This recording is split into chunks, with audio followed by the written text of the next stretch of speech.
This is the Lone Crater YouTube. We hope this video helps. You have the essentials, so begin. Mount your camera or phone on a tripod and compose the 16:9 frame. Set manual exposure and lock focus. This prevents flicker when you move objects. Choose 12 FPS to save time because fewer frames still look lively.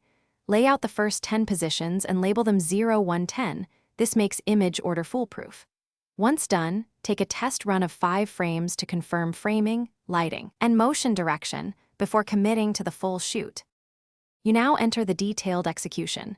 Move your subject in tiny, consistent increments. Use marks or a ruler so motion stays even. If your app has onion skinning, use it. Otherwise, overlay the last photo semi-transparently to align precisely.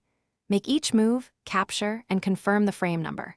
Every 20 to 50 frames, pause to verify white balance and exposure because small shifts stack into visible flicker.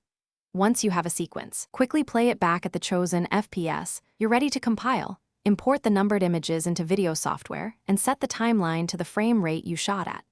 Sequence the images, then stabilize and crop any tiny camera shifts.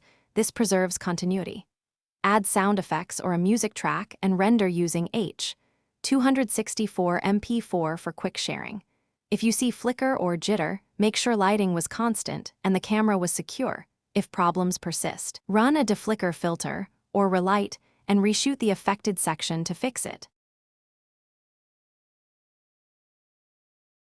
Thanks for watching. Consider subscribing if we helped you.